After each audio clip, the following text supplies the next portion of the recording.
as soon as possible after the conclusion of the meeting. We welcome the use of the Welsh language at meetings, but today I've had no request for people to speak in Welsh, and so it will be conducted in English only. Members, please can you refrain from using the chat function and instead use the raised hand icon to indicate when you want to speak. Remember to keep your microphones muted when you are not talking, and please do not interrupt discussions until you've notified of your intention to speak and have been invited to do so. We now move on to this morning's agenda. Jade, do we have any apologies, please? Thanks, Chair. No apologies for today. Thank you. Item 2. Do we have any declarations of interest in the items we are scrutinising today?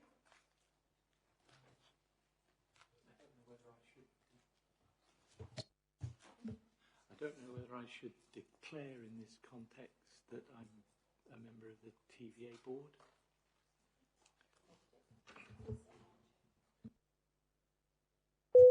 I'm a trustee, director of Costa.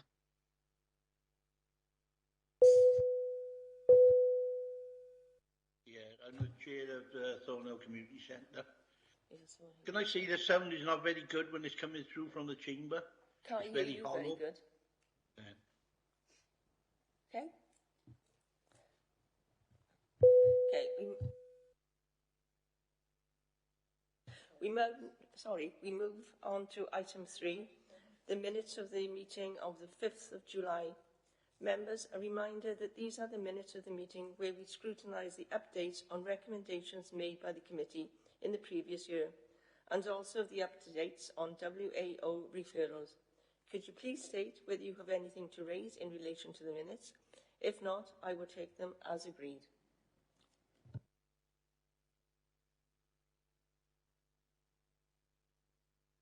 I'll take them as agreed. I did put my hand up, Chair. I did send my apologies, but I wasn't on there. So. Okay, we'll note that, Steve. Yeah, I was on holiday at the time.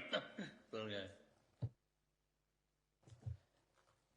We'll now move on to agenda item 4, our action sheet. Rebecca, can you take us through the action sheet, please? Thank you, Chair. So there were no outstanding actions left on the action sheet, hence why there's no action sheet contained within the agenda pack for this meeting. Thank you. We now move on to agenda item 5, social enterprise. But before we commence our discussions, I would like to welcome Bethan McPherson, the Head of Communities and Renewal. Also, Emma Cambray-Stacey, Senior Manager of Building Resilient Communities, who is with us online. And also Anne Evans, Strategic Executive Officer of Torfaen Voluntary Alliance. We thank you all for attending today.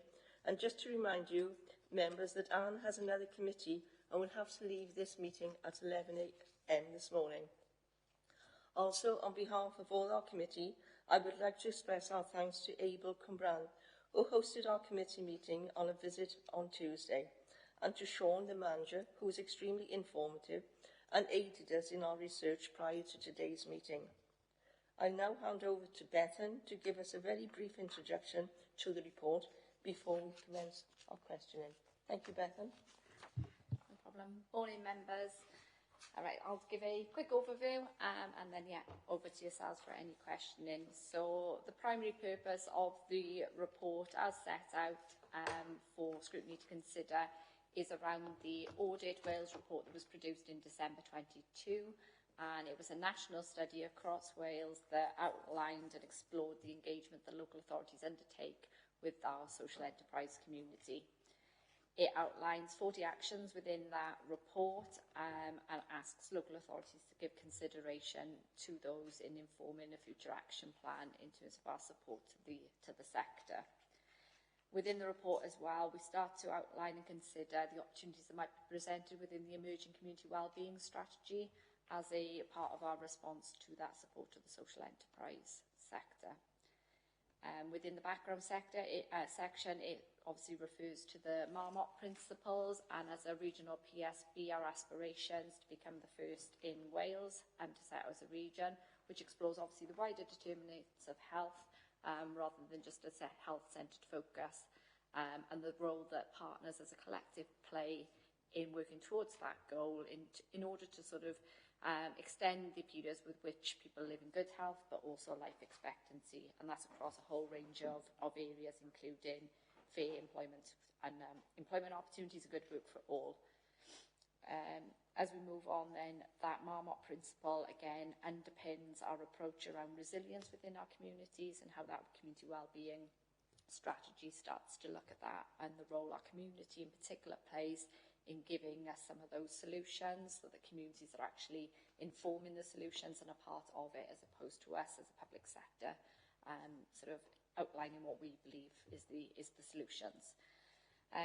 So within that strategy, okay, and I will try maybe to summarise rather than go into detail. So essentially the community and wellbeing strategy talks about 6 objectives which are outlined there, but are essentially around a place-based response, so that we can respond to those subtle differences, that we provide community-based responses, we look at re-enablement and everyone playing a part in that process. So of course in this context could include social enterprise. So there are several ways that the council can influence the activity of social enterprises, and we begin to explore that as an option that could be included within the strategy. That could be anything from sectorial leadership, where we work with the community, especially those key leaders, to explore where those opportunities might be emerging from. We can look at providing grant funding to organisations to support the delivery of locally established priorities. We can look at our procurement and commissioning, whereby we look at where those opportunities for social enterprise exist and they'll perhaps be more prevalent in certain sectors than others, and looking at our business support and the opportunity to sort of ensure that that encompasses social enterprise. So in section 4, we outline an overview of the current social enterprise position within Torfaen. It references the historical arrangements whereby we had the South East Wales Community Development, Economic Development Grant, which I think helped to sort of bolster the social enterprise activity within the borough and across the region. Since that has ended, there hasn't been a dedicated resource to support social enterprise within the borough. In terms of context, as you may know, the social enterprise offers a dual benefit. It obviously facilitates an economic position, but also allows them to deliver sociable and environmental purposes alongside their main activity, and allows them to redistribute those profits within the local community. Currently, and based on data that we have available to us, there are 40 social enterprises operating in Torfaen, 20 of which are also registered with Torfaen Voluntary Alliance. As we've said, we've not got a comprehensive list, so that is an indication from the data we have available to us. And those are split across a range of sectors as outlined in section 4. We consider in 4.2 how we can align some of our activity to the county plan, and it outlines each of the objectives in turn, and where there are case studies, we've outlined them for you. I won't go through those in detail. I'm sure you've had opportunity to read or raise questions. Bear with me while I scroll through the many objectives. So then we move on in 4.3, which starts to outline the Audit Wales report in itself. And the overall conclusion that the study was that the Welsh local authorities are not effectively working with social enterprise to maximise their impact and make better use of those resources and improve services for people and communities. And again, that's across a pan-Wales position, not sort of explicit to Torfaen. The national study makes 3 key recommendations about how local authorities need to ensure they have the right arrangements and systems in place, how we can look to approve an action plan that then gives us direction moving forward, and how we deliver our responsibilities around the section 1.6 linked to social care. Then the predominant rest of the report outlines those key actions that they would like us to explore, and we give our position then in terms of whether we are currently delivering activity in that space, where perhaps we can introduce new activity, and where there will be challenges around resources. You'll see that the community wellbeing strategy offers us a large opportunity around setting out our vision, how potentially we can deliver the services and the organisations and partners that can support that activity for us. We identify that actually a comprehensive list of social enterprises may prove difficult, and reinforcing the point that we currently don't have resource to support that activity and to maintain that record in an up-to-date way. We talk about our funding regimes and procurement, and where we do have funding, you know, there are opportunities for social enterprises to bid into that, especially around sort of SPF community approaches, etc.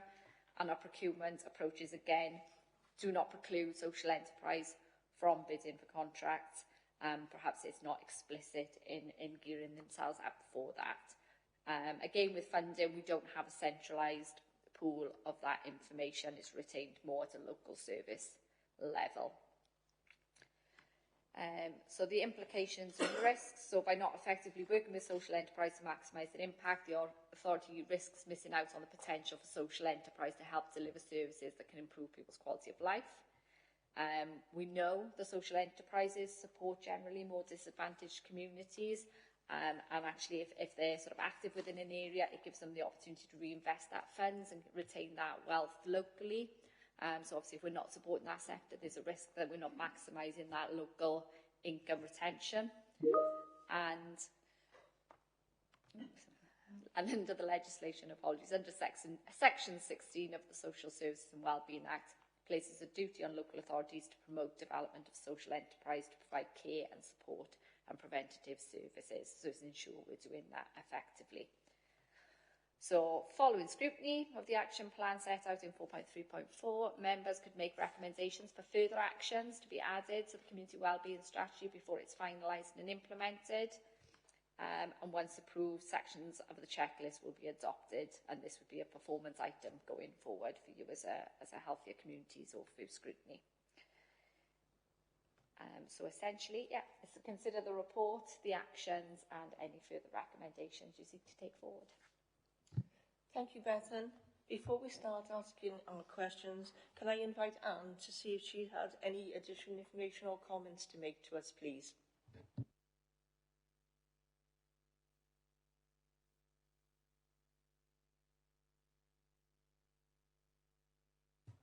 Okay, nothing from Anne at the moment, so we'll commence our questioning. Okay. The first question, Bethan, comes from me. You've provided within your introduction a brief summary of how we work with social enterprise. Can you expand on this summary, distinguish how we can work with TVA in delivering this support? And are there any roles that are carried out individually or separately as well as collaboratively?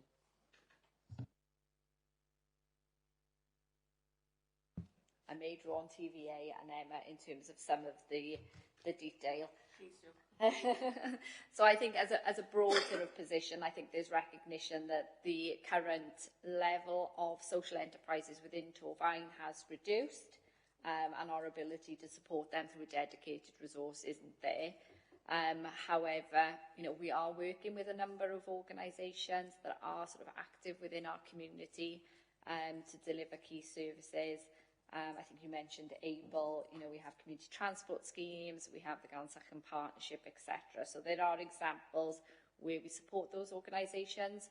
And I would say that's both in terms of us as a local authority, so Emma may be able to touch where we support them through our third sector grants, etc.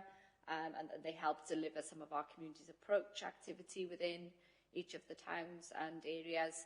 And then in terms of the support with TVA, I guess, you know, one of the ways that we are looking to support our organisations going forward is things through the networking, through Connect, etc. We're trying to build awareness and the support that we can give to individual groups, and social enterprise could certainly sort of be part, I guess, of that consideration. You know, how do we help build capacity, how do we help build resilience within those organisations, and that would extend into social enterprise. I guess one area we haven't considered is the growth of new social enterprise, and I guess it's a consideration to the demand for social enterprise to be established, and then we have those opportunities then for them to sort of respond to, isn't it? So it's a kind of a supply and demand.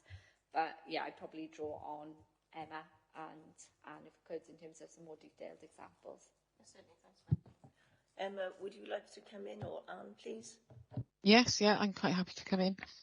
So we support a number of organisations through the third sector major grants, some of which do social enterprise activities. I mean, a lot of them will think that they do social enterprise activities but not actually registered.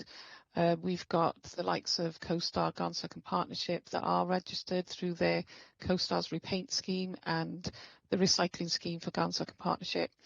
Then these kind of organisations will reinvest their funds back into that community development side of things. So there is a lot of benefit from that.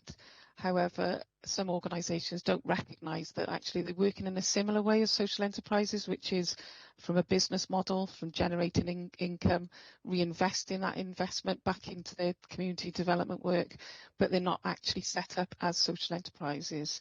So they're not working in a governing way to be able to deliver their services in that way. So there is probably more work that we could do with them.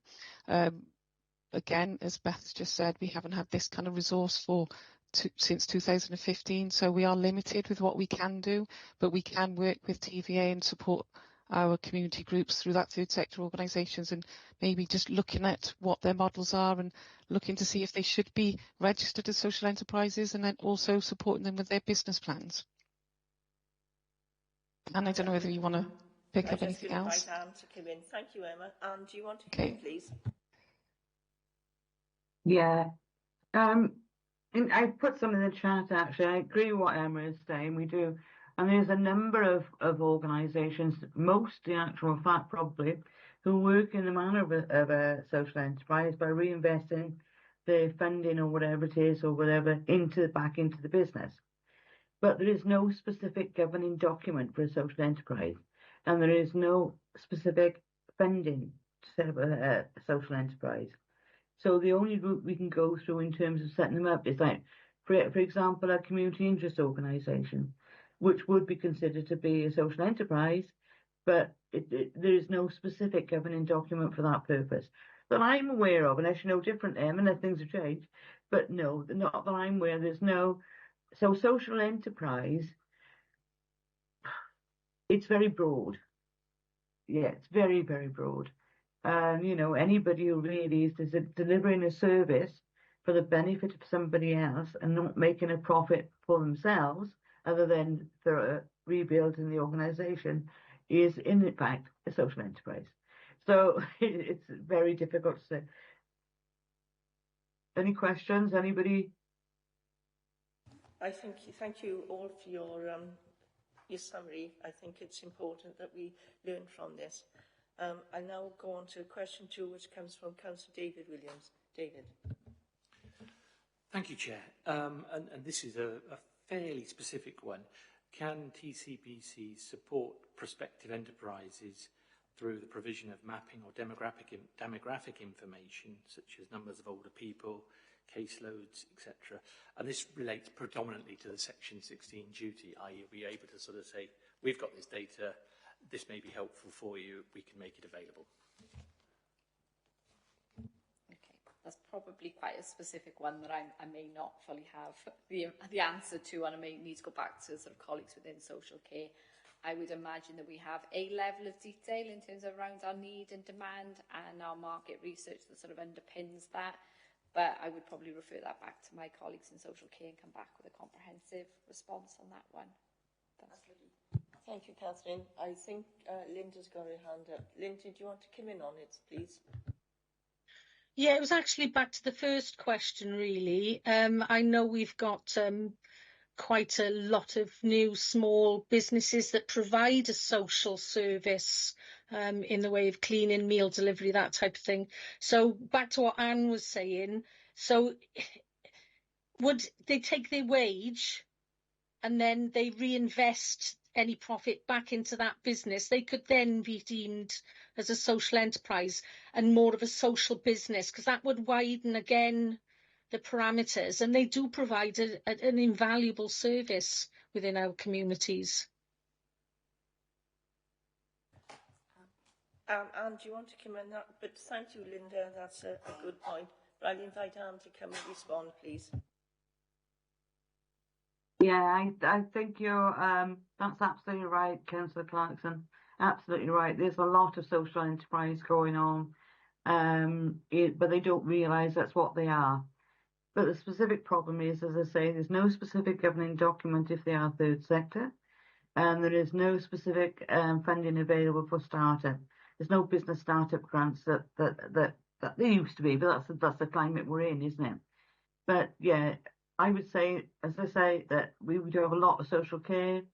I would say that there's room for manoeuvre on the commissioning process for services in terms of how it's established, because the sector and the community organisations, we are known to be flexible. We are known to be proactive and reactive whenever needed. But sometimes the commissioning service is quite strict. And I don't know whether that was governed by European rules or which way it was governed.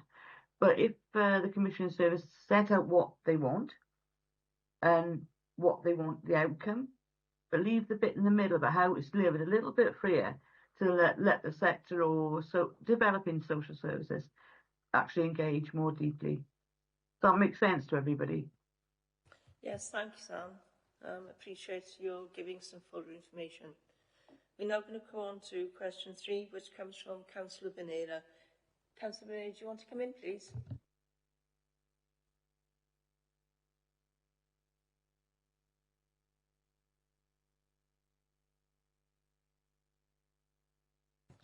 Catherine? No, I didn't have a question, Janet. Right, shall I ask it then?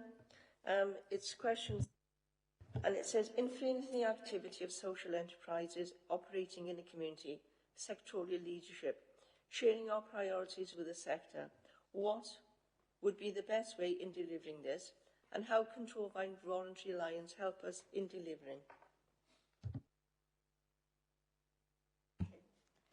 It was the sectorial leadership, Yes, sorry. it is. It's paragraph 3.7.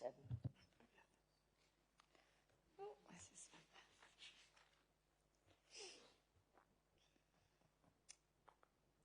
This one goes quick. Yes. So essentially, I think those are the areas, and I think a lot of that could potentially be picked up under our community and wellbeing strategy. So the sectorial leadership is very much about a place-based approach. We already have those sort of key anchor organisations within each of those communities that are already engaged in terms of this approach. And then wrapped around that, a wider network of community organisations. So there is certainly an opportunity whereby we can have a look at where are the gaps with our information and where are our gaps in terms of service provision within our community, and where potentially then a social enterprise or a social sort of focused organisation could start to fill that gap. So those definitely would be ongoing conversations that we could have. The grant programmes, again, you know, there's not a large-scale grant programme specifically for social enterprise that we sort of administer. However, we do have opportunities through Shared Prosperity Fund that might help to sort of start supporting that sector a little bit more if there is a demand and need within it. So the grants that are administered under Emma's team for the community do not preclude social enterprise, so there was certainly an opportunity there. And part of the work that that team will be doing is around capacity building, is about mapping and understanding the local community. So actually through that work and that engagement with community champions, you know, key pivotal organisations within those communities, we may start to see where perhaps we need to target some of those grants. And enterprise potentially being a solution to delivery of them. Did you want me to touch on procurement and the other aspects? Yes, so as much information as possible, please. So in terms of the procurement and commissioning, I think we recognise that probably we've got, you know, a standard operating procedures, standard processes that, you know, are quite bureaucratic sometimes in terms of the level of detail that is required. So I think that's probably an area that we can look at. And we obviously have a new partnership arrangement with Cardiff Council, who sort of promote and advocate social values and that approach. So going forward, I think that would definitely be an opportunity that we could explore. It's giving consideration to that price versus quality sometimes, isn't it? You know, price will ultimately drive a lot of our contracts because we need to achieve value for money within that. However, you know, there is a quality consideration, and actually some of those wider social values that can be gained from procurement could actually deliver benefits in other parts of the council. So it's, you know, it's a potential balance. But that will differ, I guess, on a case-by-case basis. So there's definitely more work there And then in terms of our business support, you know, we have a level of offer. One area where we are sort of focused at the moment, we have Shared Prosperity Fund to support businesses within the foundational economy. And that includes a small grant fund. Now that is targeted at getting them into town centres. But again, that isn't to say that some of those solutions couldn't be social enterprise focused. Emma or Anne, do you want to come in? Oh, I'm sorry, Steve. Bethan's answered your question, but do you want to come in before we move on, please? I think Beth's just covered everything for me. Thank you. We now go on to question 4, which comes from, and question 5, which comes from Councillor Rose Seaborn. Rose, do you want to come in, please? Yes, thanks, Chair. My first question is referring to 3.7 in the report, which is grant programmes, providing grant funding to organisations who support the delivery of our locally established priorities. The question is, how can we ensure that we are allocating grants to enterprises that will help us deliver our well-being objectives? Okay. So I think there's probably quite a lot of work that's going on currently to sort of look at our grants and how we better coordinate some of that activity. I think there's recognition that we have sort of several different sources of grants, so how do we ensure that we are not duplicating that spend, so actually potentially then we're creating more funding available to distribute. We can give consideration to the wellbeing and strategy, so especially in terms of the SPF grants. What we're looking to do is ensure that if there is grant applications coming in, you know, how are they supporting that community wellbeing strategy? You know, so it's a move away sometimes from just business as usual. You know, we'll be looking at how are they supporting the information, advice and guidance within the community? How are they providing community-based resource? How are they offering additionality to sort of some of the key strategic or service interventions that perhaps the authority offer? So I think it's a work in progress. I think it's a journey that we're on, but we know the grant programmes are limited.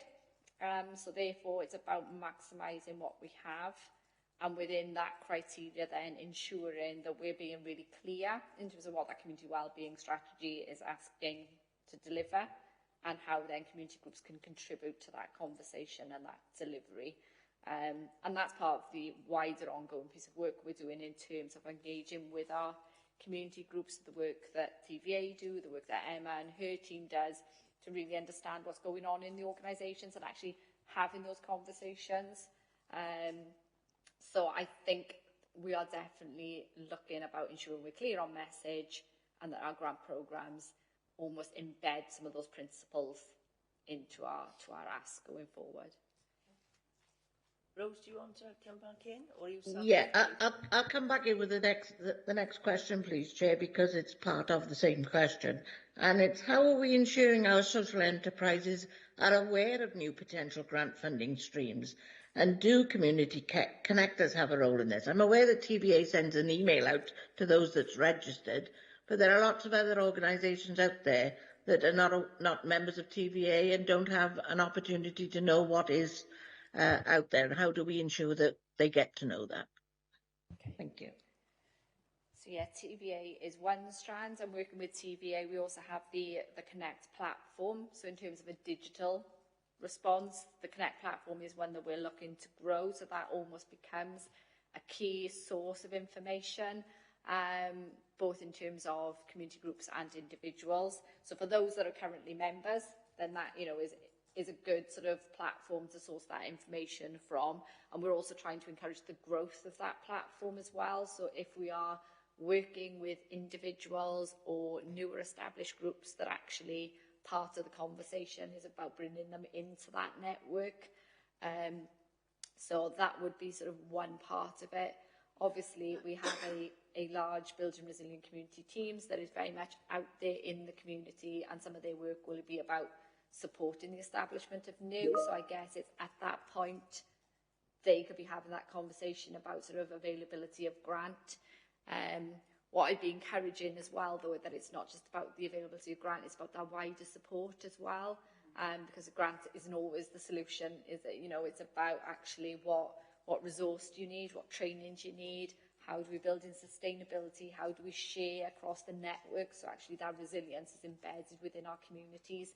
So our resilience in the long term means that perhaps grant intervention isn't the answer all of the time. It almost supports and adds values as opposed to being the primary driver. We're also looking, obviously, under the community wellbeing strategy, we're going through that period of engagement. And once that strategy is adopted, we will have, a full communication plan attached to that, and grants will be embedded as part of that process to ensure we're delivering the right messages to the right people at the right time. And that could be through a digital and electronic platform, that could be through our workers, that is through our partners, and then maybe more traditional methods where we know there are challenges around digital literacy or access to digital infrastructure. So I think that will all be a consideration. And you mentioned the connectors, they're the people out there on the ground, probably got their fingers across everything that's going on. So actually, yeah, it's that resource that we've got, and then sort of joining the dots as well. So it's almost, sometimes it's not just the grants within their sector or their particular area of interest, it's across the whole plethora of partners that we've got there operating as community in that place. Would you like to come in, please? Yeah, sorry, my connection dropped off a bit, so I don't know if I've missed anything. In terms of what you're saying, Beth, yeah, we have been working closely around the community's approach and the community strategy. And it's important that we all work together, because I put some in the chat as well, so we avoid all the duplication. So we know, and there's a group being established called Connecting to Urbine, which is a shared partnership approach. So that everybody's working in these particular areas, or the connectors or community resilience officers or now in post are all coming together to meet, so they can identify any needs in their particular areas of work, which we can all adhere to and share to, and try to resolve that gap on whatever area it is. And then, yeah, there's funding support. We have a funding officer, we have a volunteering officer, we have a volunteering lead through SPF. We have communications, we have wide networks. I mean, for TVA, we have at the moment 460 members registered with TVA. Now, that's quite a large membership base, which we know are active and alive and connecting with us when we're engaged with. If you think of Torvine, the size of the borough, 460 members is quite a large reach. So if we can bring the organisations together and see what's going on, so there's a need identified, we could look at our database and then, well, we know that group's doing it, we know this group's doing it, and we can actually try and look see how it works together. Thank you, Anne. Rose, are you satisfied with those responses? Just a very simple question. Who is it who administers the Connect platform? You mentioned TV and then the Connect platform, so what's the difference? So the Connect platform is administered by TVA, so they're the administrator. What we're doing is doing some work collaboratively with ourselves as Torvine Council and Health and TVA to look at that platform and how we enhance its functionality. Thank you, Beth. Questions 6 and 7 have already been answered, so we can move on to question 8, which comes from Councillor Jane Watkins. Jane. Thank you. An area that was discussed during our visit to Able Radio was the welcome access to TCBC organisational development and training. Is this open to all social enterprises or only those that operate with a social care provision? I'll hold my hands up. I don't know the answer to that one. So that is not one I'd expected. I'm not sure if Emma's got an answer on that one. If not, we just need to take it away. Emma, I think it's one we need to take away. Sorry. I do think it's one we need to take away, because I've got a feeling it is only for social care, but there might be changes since I was in the social care team, so we need to take it back. Thank you both. We'll move on to, you all right, Jane? We'll expect a report later. Come in, please, before we move forward. Yeah, sorry. Yes, from what I understand, it is social care. And what happens is we do get the information, we do get the circulations which come through to us for our staff to involve, but it is about social care. and very often the places are difficult to obtain because they're already taken by those in social care, which is a huge arena, isn't it? So we do get the invitation. They do share the training that's available with us, but it's for us and for those who are in social care. But getting a place is very difficult regardless. Thank you. Thank you, Anne. We're now going on to question 9, which comes from Councillor Steve Evans. Thank you, Chair. The question I got, well, during the visit of us members at Able Radio, we were assured by the level of support offered from across council services, such as organisational development, food economy, environmental health, and appreciation that budgets were already very tight, which we all know. One standout area where issues could potentially arise was support in terms of capital maintenance. Would this be something within the realms of potential council support?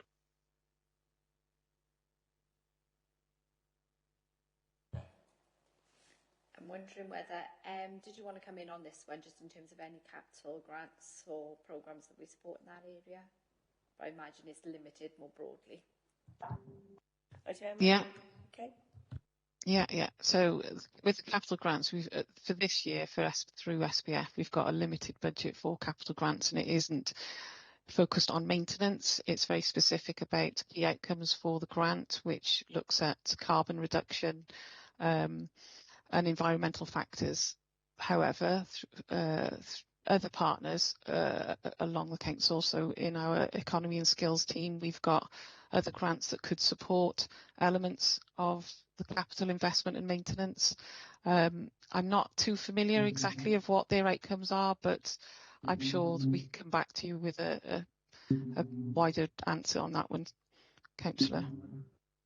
And I guess there'll always be challenges where we're talking about maintenance, routine maintenance, and usually that will fall within their responsibilities. And actually finding capital grants to support routine maintenance is always going to be a difficult one.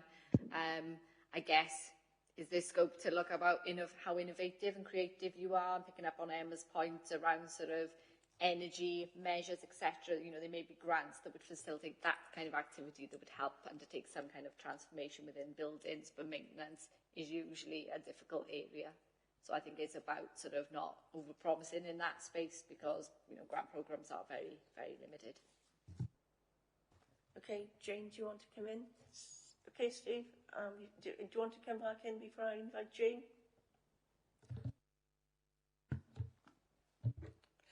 Thank you. So can I just clarify what you said there about maintenance? I know we were talking to one group and they need to totally replace their roof. So even though it's a whole replacement, that's still classed as maintenance because it's towards the upkeep of the building. Would that be correct? And it would come down to the ownerships as well of the buildings. I mean, it depends if they're on a lease, who that lease is with. You know, is it a full repairing lease? Do they own the building? So I think there's probably lots of subtle differences within that. You know, there has historically been things like community facilities grants that support capital works, but generally maintenance is not one of them. New roof, possibly. You know, we could look at that, I guess, on a case-by-case basis. If there's a particular group, I'm sure we can pick up a conversation with that group and see sort of a little bit more detail. Well, it's not clear-cut. Okay, thank you. Councillor Alfie Best, please. Cheers. Referring to 3.8 in the report, it says it's important that our delivery plans consider how the council can use these levers to encourage and incentivise the social enterprise sector. On our visit this week, we learned that Able was born from witnessing an injustice and a desire to help address this. Do we sufficiently promote social enterprises as an avenue for people to be aware of and explore social entrepreneurship?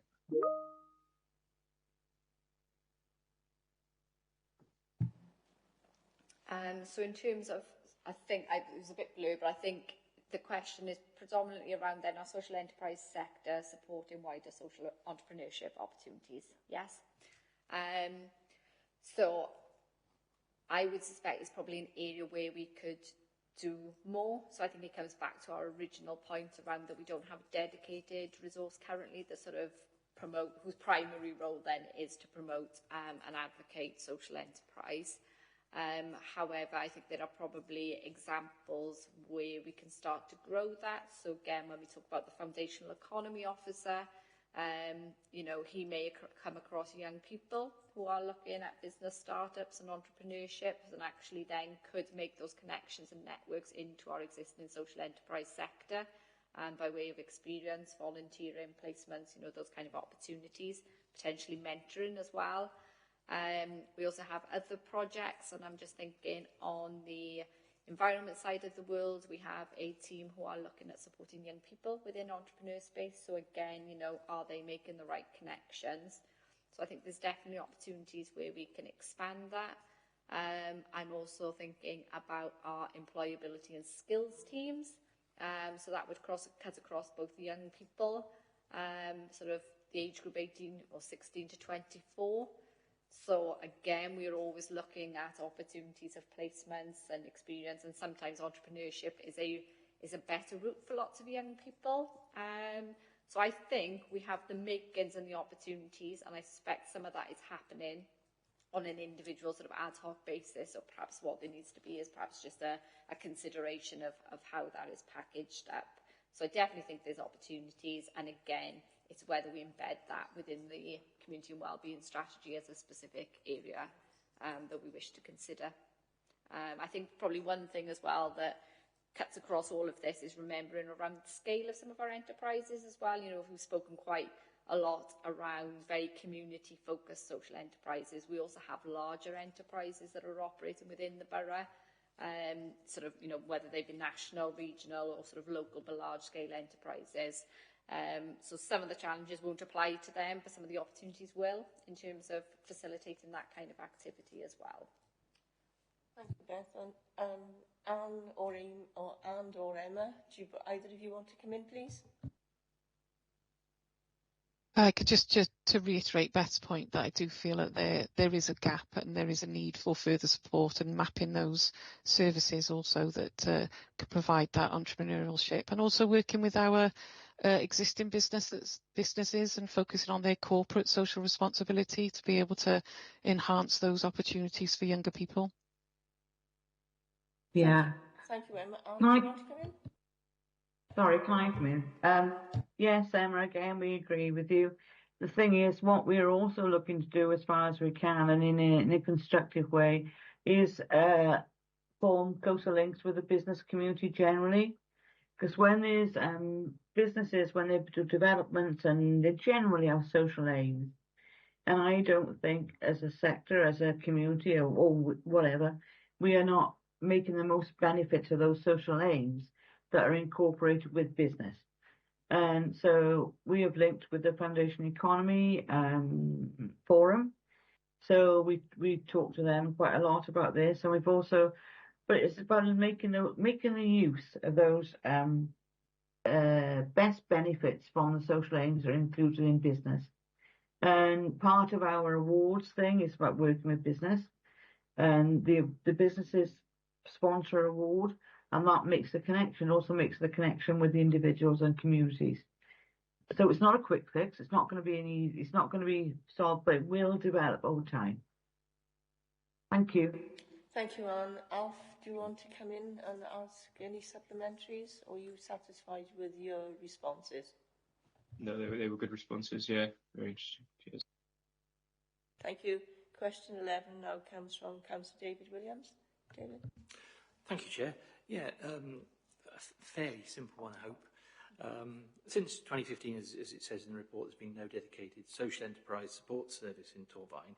So firstly, is there sufficient resource within other teams to be able to deliver support that will maximise the impact of social enterprises? And you started to allude to that, Bethan, in terms of community resilience teams, etc.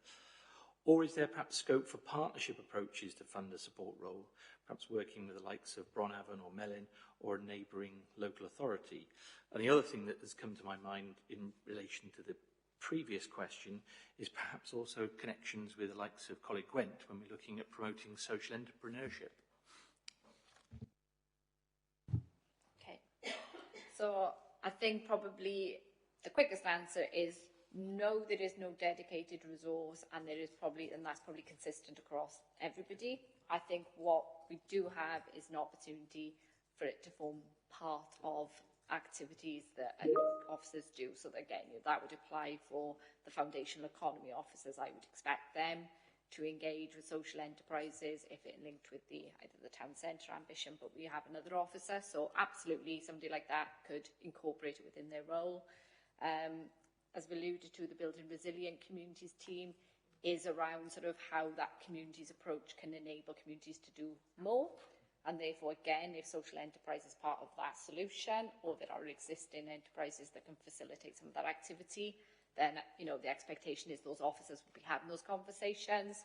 And we have the Business Direct team on the environment side of the world. And again, you know, I'm sure where they can, they will be sort of supporting or signposting social enterprises, either internally or to those wider partner organisations. A partnership approach, potentially, you know, I think it's a conversation that could be had. Again, I think it comes back to, you know, where social enterprise activity has been, isn't it? And this has almost resurrected that conversation. So definitely could sort of look at that. And then the college's role, you know, they are in that space, and I think they do support social enterprises and entrepreneurship. And again, the conversation and the example I drew on before around the SPF project, that it is one, I believe, where they support entrepreneurships, and there is a link back into the college. So again, I think it's that point that there are probably examples where it's happening quite fluidly as opposed to a centralised corporate position on social enterprise. Okay, David, you happy with that? Does anyone else want to come in, Anne or Emma? No, happy with that. Thank you. We'll move on to question 12, which comes from Councillor Lucy Williams. Thank you, Chair. So this question refers to 4.1.2. So it's around the fact where it says that social business Wales data from 2021 indicates 40 social enterprises operating in Torfaen, which is down from 51 in 2018. Have we identified the reasons for this drop? And have we identified any significant barriers to setting up social enterprises that we, together with TVA, could look to address? So I've not explicitly looked at that data in that level of detail. You know, whether the absence of the grant that historically was there is a factor potentially. If you're thinking that the programme came to end in 2015 and then, you know, we've slowly seen a drop off. So that could be a factor because it was quite a large grant to support that sector. I believe there's some anecdotal data around sort of, you know, the impact of the pandemic as well in that space on social enterprises. You know, there are examples of some that have thrived in that environment and sort of actually picked up additional sort of work, others perhaps that have proven to have struggled. Then more broadly, you know, in terms of the challenges to social enterprises, you know, I'm sure there are. The availability of grant is probably one of them. So whilst they, you know, are there to generate an income, generate a profit, there is usually a level of subsidy from grant that underpins that business. I think it recognises some of the challenges around things like being able to bid into contracts and procurement opportunities. And whilst they are there, they can, like I alluded to, be quite onerous. And actually for smaller enterprises, that might be a challenge and something perhaps that we need to look at, and perhaps how they can come together in a different model through a cooperative, etc., to, you know, to do it in a different way. So there's probably support, but I think it's balancing that with resource available to deliver that support. And I guess it's also understanding that business community, that social enterprise community within Torfaen, within the context of our overall community organisation. So it's quite small, isn't it? So, you know, what perhaps are their specific needs that we would need to focus on, or are we actually looking to grow? And if we should be looking to grow, that probably needs a resource to facilitate that growth of enterprise. Thank you, Beth. Does anyone else want to come in, Anne or Emma? We're conscious that Anne has to leave at 11 o'clock. Can I just reiterate Beth's points there? I think the resources that we did have back in 2015 was quite heavy, and it was purely focused on social enterprise support and business support. So when you lose that, you lose the continuity. You lose that connection with your social enterprises. We haven't had that since 2015, so you would naturally envisage that there would be a drop off. You know, social enterprises do so much for our social economy.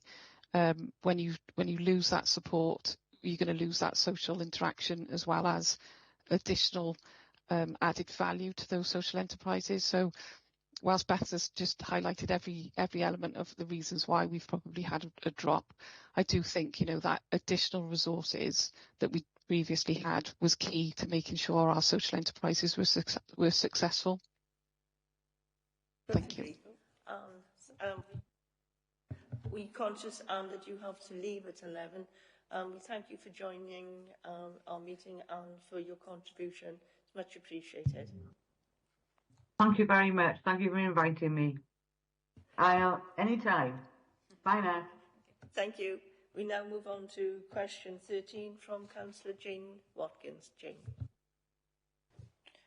Chair, can I just confirm that you still want 13 and 15 asked, even though we were hoping to direct them to Anne at TVA?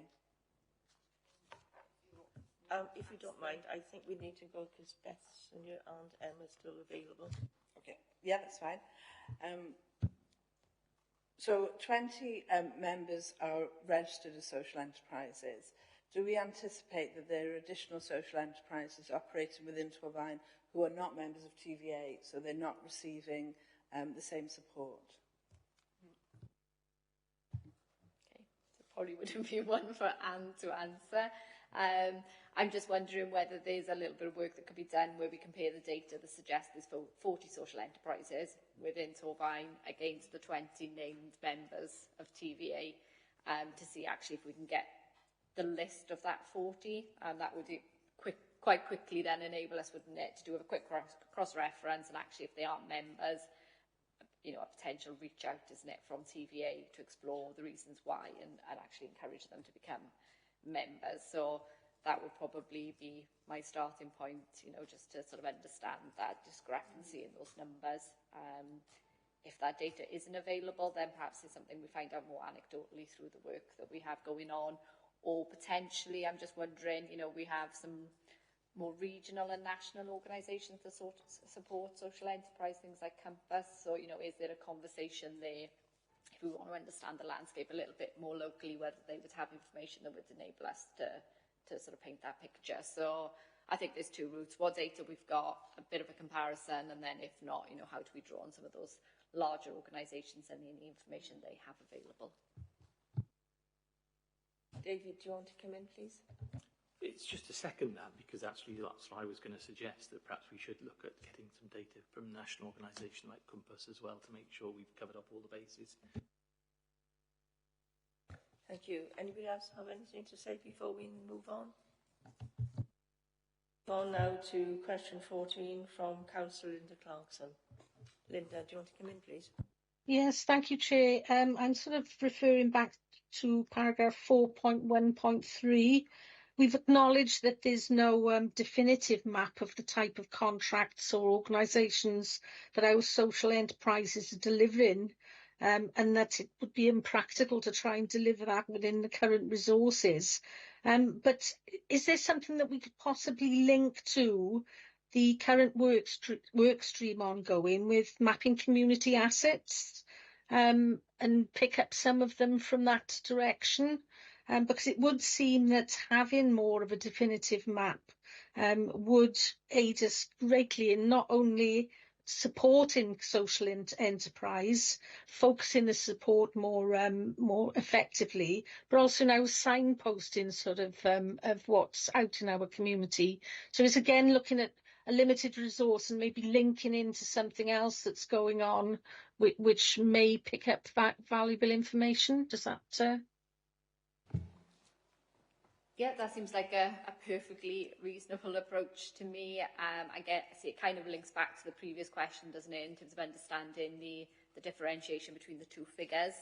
You know, certainly through the work that our workers on the ground will be doing, you know, if they're coming across social enterprises that aren't registered, yes, we'd be encouraging them to do so. And again, that brings me back to the Connect platform and how we're trying to grow that as a sort of, you know, a really useful source of information. So yeah, I definitely think there's opportunity to sort of grow that network informally. I guess the other option, which I've not picked up a conversation, is with Kate and her team around the Business Direct. So they have a client management system, Evolutive, that they use to facilitate business inquiries and business engagement activity. So I'm not sure if there is, but if there isn't, there probably is a functionality that could be looked at whereby we sort of track social enterprises who are coming through that route as well. And once they're sort of registered on that system, that allows us to engage them through that platform also. So we've almost got two avenues. We've got the Connect platform, which is much more of a community-focused platform, and then we have the business element as well. So there are routes, I think, to start capturing that information and then building that network and the information we're allowed to, enables us to share and signpost from there. Okay, Linda, you happy with your response? Yes, more work in progress, but you know, as long as officers across all of these organisations are aware of this sort of need to capture and pass down, you know, it will have a huge positive impact, I'm sure. Thank you. We can move on to Councillor 15, which comes from Councillor Seaborn. Thank you, Chair. Picking up on Linda's point, it would also identify any gaps. And my question is probably about a gap. The data in 4.1.3 showing the social enterprise sector split for TVA members shows a small number in the support for older adult sector. Is this a sector where demand indicates a growth in this sector and would be beneficial? I mean, Linda picked it up yesterday in our pre-agenda meeting about elderly support in their home, and you know, we don't supply a home care service like we used to, and there is a gap there. Yeah, so I think there's probably a couple of points on there. Yes, it's a growing demand, isn't it? And we are looking at how community can provide the response there, and I think there are examples out there where social enterprise do deliver services in this area. I think it probably comes back to, do we have the social enterprises there to pick up those services and ready to be operational? And then on the other side, in terms of our commissioning approaches, does our commissioning enable and facilitate that approach? Probably on that one, I wouldn't want to sort of expand on that one. It feels like that's more for, you know, my colleague in adult social care to perhaps give a fuller picture in terms of current commissioning and where we're looking to move in terms of this community's approach. So more than happy to get, you know, a bit more information that would give us a picture on that side, on the commissioning side. It's just then that response in terms of the gap. Do we have the organisations who can actually fill that gap beyond the private sector who traditionally isn't bidding for these contracts? Okay, Rose, you happy? Do you want to come back in? No, thank you. I think, you know, there is a need for this mapping process to take place. Yeah. So we move on to question 16 and then question 17, both which come from Councillor Linda Clarkson. Yeah, thank you, Chair. Question 16 is around 4.14 of the report, and the Audit Wales report Missed Opportunities has identified that social enterprises tend to operate in communities with a higher level of deprivation. And I suppose it depends how you define deprivation as opposed to needs, because a lot of the need to be filled by social enterprise, it may not be, and again, that goes back to sort of this Rose's sort of point, it may not be that they're poverty sort of related, but it is that gap in social support and social care with our modern sort of day society and families not living so closely together. So is there any sort of mileage in looking at how we sort of define deprivation and need, and make it much broader so that we're starting from a base where we've got a stronger understanding of what we're trying to address. I think that subtlety between deprivation and need is probably something that has come up. You know, we are moving towards a place-based approach, and traditionally we'll see the demand perhaps greater in areas where there is levels of deprivation or higher levels of deprivation. However, I think we've drawn on examples, and picking up your point, where you have some communities that traditionally aren't seen as deprived areas, but actually have high levels of older people population.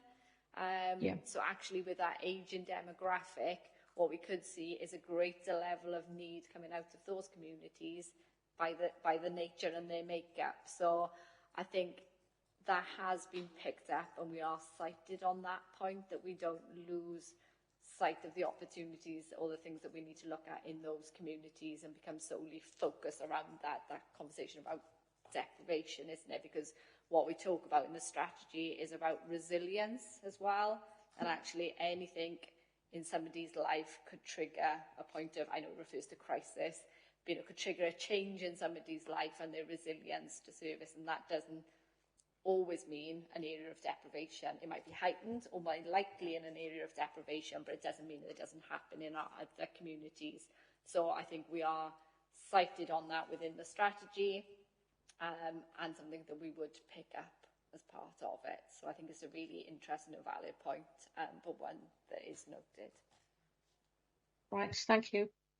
Okay, Linda, Emma, do you want to come in and have anything to say on that?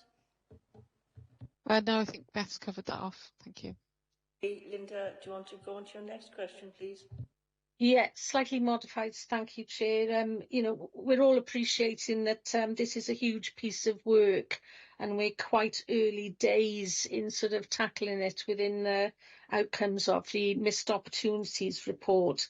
So the question I'd like to ask is, what tools and measures are we putting in place so that we can determine that progress is being made in the right direction in delivering on our objectives? I note in the Missed Opportunities there's a checklist template type tool for local authorities. I was wondering whether we're going to adopt that, or what other strategy we're going to use to evaluate how effectively we're implementing these changes and the gathering of this information. Yeah, so I think the checklist is sort of, we've started to populate that at the back end of the report, where it sort of sets out each of those 40 sort of areas, and where we begin to identify where we can pick it up. I think predominantly will be through our community wellbeing strategy. I think within the report it's clear where we think there may be challenges because of resource or other implications. So I think it's almost, this report here today is that starter for that conversation. It's to say, actually, we've considered the actions that Audit Wales are proposing, and we are given a position where we feel we could implement some of those changes, and to what extent. The view is then, if that's accepted and there's sort of further recommendations from today's scrutiny, they get built in also. That then it's added into the community wellbeing strategy, and then there is performance measures that would sit behind that, because we'd actually have a detailed action plan that sits behind the strategy that sets out what we're going to do and when we're going to do that. That's reviewed on an annual basis through our performance monitoring, and that will come back into scrutiny as well on an annual basis for review. Thanks. Okay. Thanks very much. Okay. Question 18 has partially been answered. You happy to move on? Okay. If you want to come back in with the next question, question 19, please. Right, it's about evaluation, and looking at the UK Shared Prosperity Fund and how that was allocated to People and Skills programme. Just wondering if there were any lessons learned during that time that would cross over onto this when it comes to the allocation of the right funds to the right social enterprises, and most appropriate in ensuring we're investing in the most sustainable areas. I think I'd probably just draw back. I mean, SPF, even within employability and skills, etc., they're very new. We're in the process of procuring those services. So where it talks about, and I think it's the Multiply programme we're going through at the moment, where we've got local procurement. We're at the stage where we've received the tenders and we've scored them, we have not awarded them. That's one of those considerations is, does that procurement offer additionality in terms of what's already been provided? Does it make consideration to duplication? If actually we're seeing there are things within that, you know, we're already delivering, there is a conversation that perhaps needs to happen, and that would be a consistent approach against any procurement that we'd undertake, especially under SPF processes, to make sure it's additionality of service. And then in terms of any grants we administer under the process, I draw back to the earlier sort of observations we made about trying collectively to come together in a bit more of a coordinated approach to say, right, what are people applying for? You know, can we maximise how that grant is administered from the different pots to any one organisation? Is it delivering against our community wellbeing strategy? So I think the SPF process has almost enabled us to start really galvanising that approach in terms of one consistent offer, rather than, lots of different pots that don't talk to each other. So I think there is ongoing learning all of the time, and we'll continue to do that. You know, Emma alluded to, we've got grant funding for this year. We have more grant funding available for next year. So what we'll be very keen to do is, what's the learning? What are we seeing coming through?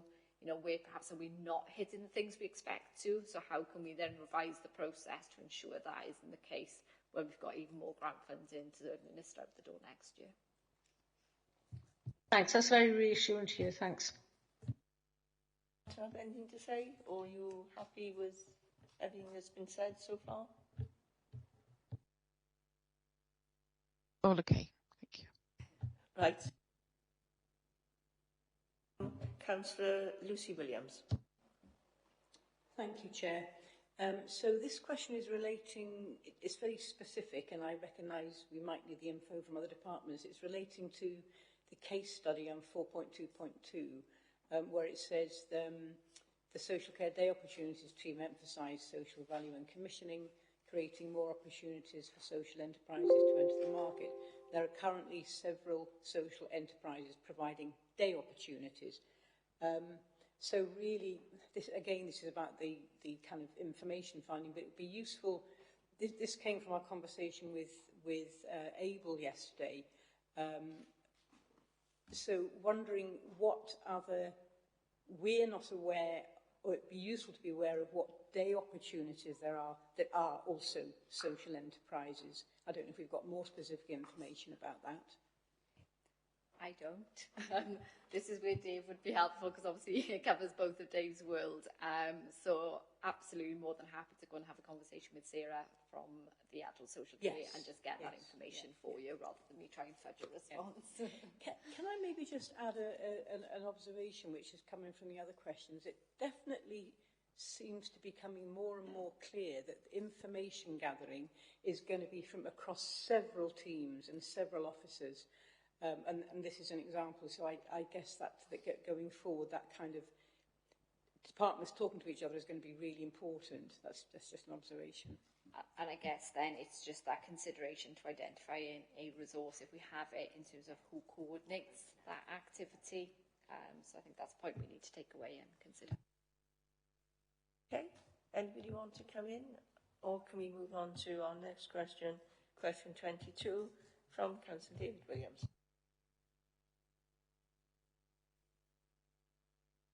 Councillor Best has left, and it's been... I think we've covered it. It's been... Apologies. So on 22, I think you've answered this, which was actually about, you know, does the normal foundational business support equally applicable to social enterprises as any other new business? So I think if it was a general inquiry, we'd almost absolutely deal with it in the normal way. I guess if there was more specialist advice required, then that's when we would draw on partners such as Compass, which you've alluded to add that additionality, but the officer would facilitate that activity. So yeah, it doesn't preclude us from having a conversation with social enterprise and understanding those needs. But yeah, we would draw on partners from there then. And I suppose my point was that the observation, because this related to the checklist, was that perhaps it was a little bit prescriptive, and you know, it's actually about whether people are, you know, whether it's appropriate. You know, we're trying to put people in touch with appropriate support, but it's whether if they want to take it up or not is up to them. We'll go back to a previous question. It was been missed. I'm going to ask Councillor Watkins to come in. It was raised by Councillor Best, who's left the meeting. Okay. Thank you. Have we looked elsewhere to identify areas of best practice and to learn from where market opportunities have been built in this area? I don't think it's anything we've explicitly done as a collective. Again, it may be happening in individual departments, you know, and there are examples within the authority, within waste services example, where we've, you know, got some best practice in terms of social enterprise. The audit report itself as well does draw on more case studies from across Wales. You know, it makes reference to those authorities where there are high levels of social enterprise and support that matches that, and how they're responding to opportunities, whether it be in social care, within environment, within health, etc. So there are examples out there. I don't think we've done a collective, proactive look at that and aligned that up to perhaps where our opportunities exist within our own contracting opportunities. So that's probably... Thank you. Everybody want to come in, or can we move forward? No one? Okay. Councillor David Williams, do you want to come in your next question, please? Thank you, Chair. Yeah, I think, again, we probably covered this, and the point was made a little earlier on by Anne Evans, but I'll read it out. Being mindful of the particular characteristics of social enterprises, it's important not to place unnecessary performance management on them, so contracts need to be clear about what's delivered and how it's monitored. So I think it's reinforcing that kind of point, recognising that we don't make things too onerous in terms of actual, you know, what is it that's wanted, how's it going to be measured. So I think that point's been made, but just helpful to highlight that perhaps it's something that's been taken on board. So, you know, I think probably it's a more detailed conversation, isn't it, with procurements. I think it's just that recognition that we do have processes in place that we need to adhere to. Is there scope for flexibility? Probably within, you know, the realms of what's possible, because there are other authorities that do sort of contract to social enterprise. Again, you know, resource is stretched, so that is a factor. However, we have entered into the arrangement with Cardiff, and as I alluded to before, you know, social value is something that they've advocated, something that we can learn from, and I know there is an aspiration to sort of grow that element. It just comes down to timing and resource currently. So yes, I think there's probably scope to look at something, but it's in a reasonable time frame within resource available. And yeah, looking at where those creative opportunities do exist, I guess, and that perhaps links back to the previous question about looking across other authorities, what's been done elsewhere, how that's been facilitated, but also ensuring we've got that demand from the social enterprises themselves to respond to those opportunities, isn't it? So I think that there is two sides to that conversation. Anybody else want to come in? Okay, we'll go on to question 24 from Councillor Clarkson, please. Thank you very much, Chair. There are two parts to the question. I've modified it slightly in view of previous answers. So if I can ask them and ask for responses in two sort of slots. The first one is regarding scrutiny. The missed opportunities report highlights and raises the importance of regular and quality scrutiny on this process going forward. As a healthier community scrutiny group, we have limited sort of time, exactly the same as a resource issue. So how would you feel, have you any suggestions on what would be helpful from your perspective going forward by way of scrutiny? I mean, I think the report sets about, bringing it in on an annual basis. I think the opportunity to look at it being broadly aligned within the community wellbeing strategy ensures that actually we're doing one level of scrutiny across sort of two items, so that the social enterprise is embedded within the community wellbeing strategy. So I think that would give an opportunity. And it's not to, I guess, miss that we do sort of regular performance through our service planning that links into county plans. So, there are more regular updates that could be provided, perhaps outside of a formal scrutiny arena. But for me, yeah, an annual scrutiny of that performance against the action plan and actually our social enterprise activity wrapped up within the wellbeing strategy may help in terms of that resource consideration. And I guess, is there something there from scrutiny, sorry to cut across, in terms of those key priorities, isn't it? So whilst we recognise social enterprise is an important area, we do recognise there are some challenges around us not having that dedicated resource. So it's kind of, where's the real priority of activity that would help generate and drive maximum output the other end, isn't it? Rather than trying to spread ourselves across everything. And then not performing perhaps as well. Yeah, it is a huge piece of work, so it does present with challenges, doesn't it? And the other one was looking at social enterprises. No, this may have been better with Anne involved with it. The social enterprises that we currently identified and work with TVA, but would there be any sort of mileage in talking to and encouraging our social enterprises to set up their own independent type forum where they can share information, ideas, support each other, and possibly that would be a good way of officers linking in as well to how things are on the ground.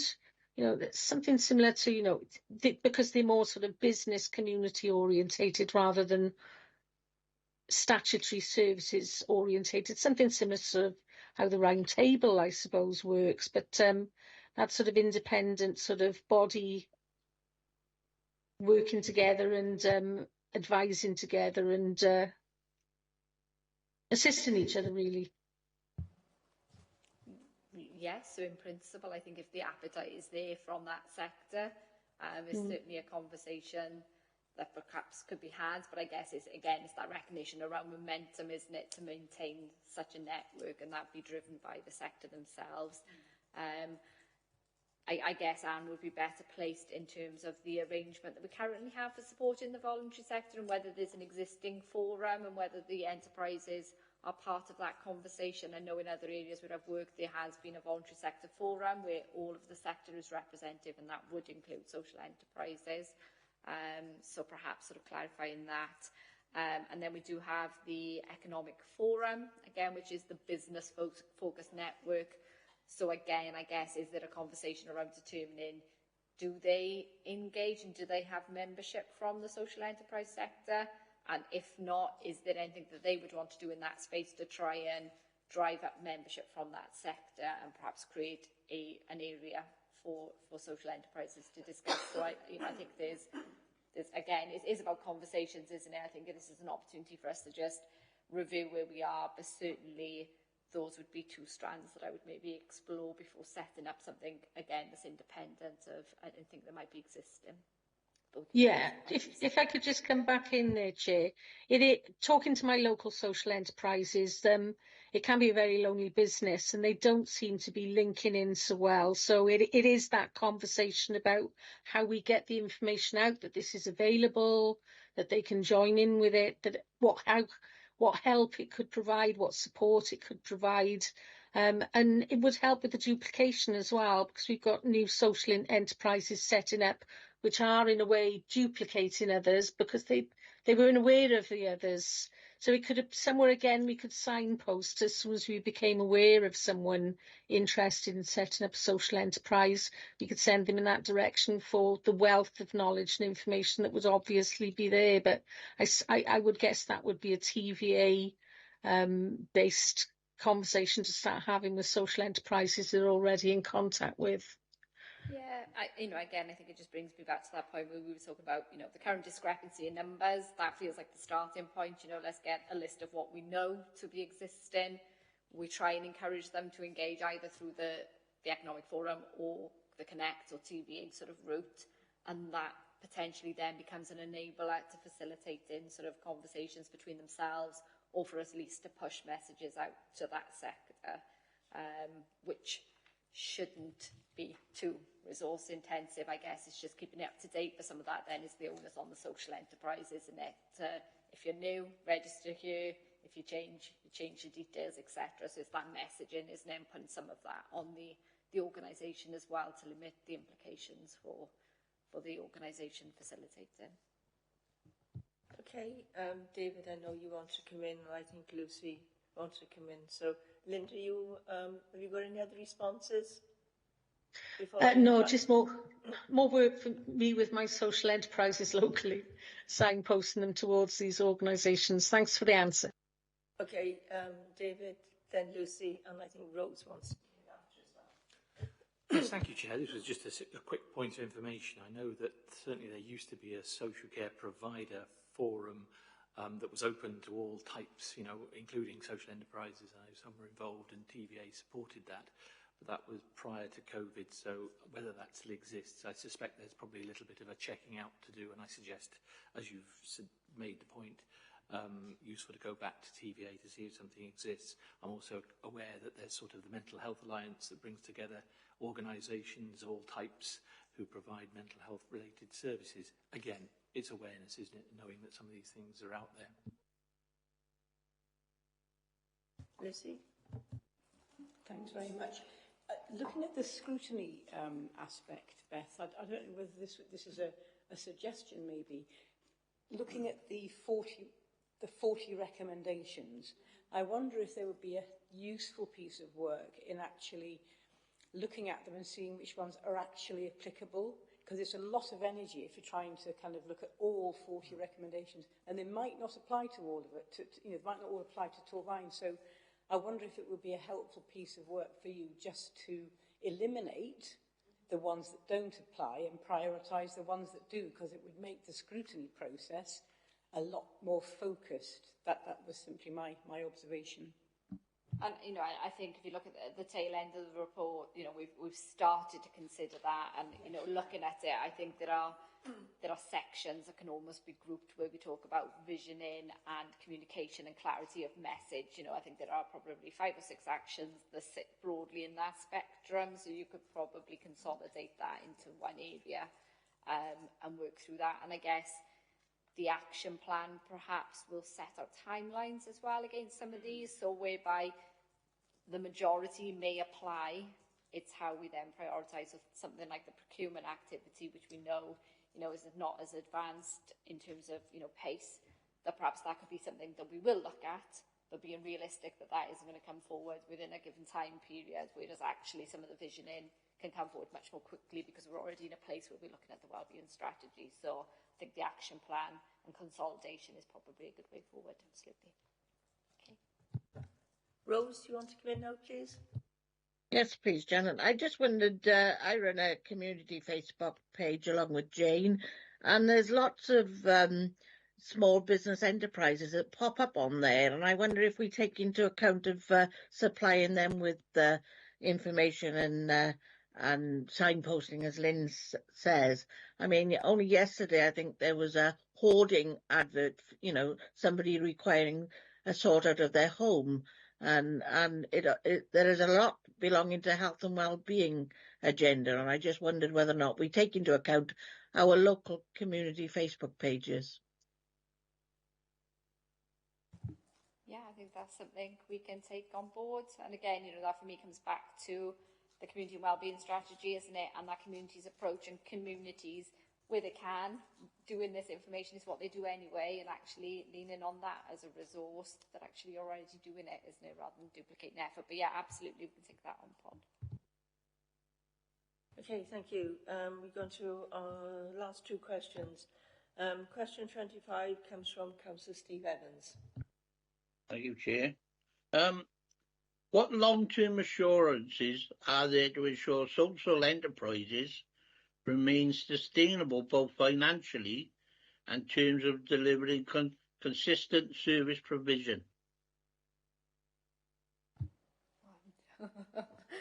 That's a difficult one to answer, isn't it? I mean, I think there's probably... Beth, do you want me to come in? Sorry. Yeah. Oh, go on. Emma's got an answer. Go.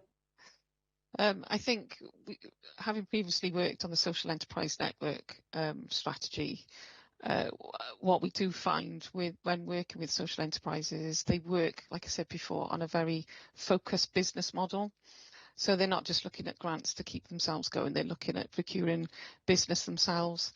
And when we previously worked on it with our social enterprises in that way, we found that actually it's much more of a sustainable model that they work to. But they did need that advice, they did need that guidance to ensure that they weren't grant dependent. And I think, you know, if there was a decision made from a corporate point of view where we do need to focus our resources back into that sector to support social enterprises, then the key message for us to give to those social enterprises is long-term sustainability. And that all comes back to your business plan, making sure that business plan stacks up so you're not continuously grant dependent, you can actually sustain that social enterprise long term. I guess on that then, in terms of our part to play in that process, it comes back to that procurement and commissioning opportunities, isn't it? So, you know, if there is a way that we can look at that and make that easier for enterprises, then that gives them a little bit of assurance around sustainability because they've got contracts that they're bidding into that supports that income generation point that Emma made rather than grant dependency. Okay, you'll be pleased to know it's your last question. It was discussed during the visit to Able in Cwmbran that some of our social enterprises, particularly social care providers, are used by those from outside Torfaen. We hear they use the NHS, Newport, right across the borough. So how can we work regionally with other local authorities and partner agencies to develop this invaluable sector? So I guess if you came at it from, again, that commission and procurement point of view, I think some of those conversations happen on a regional basis already within given directorates. I think environment and waste is one sort of particular example that tends to operate in a regional sort of conversation. I think our relationship, again, you know, whereby we're in that partnership arrangement with Cardiff and two other local authorities, so 4 in total, again, enables us perhaps to have that conversation across a larger platform. More specifically, there may be some challenges around that because we don't have that dedicated resource to sort of coordinate and have those conversations, and I suspect that might be the case in other authorities as well. So I think that's probably something we would need to give more consideration to, but from a sort of a contracting perspective, there are probably conversations that could be had.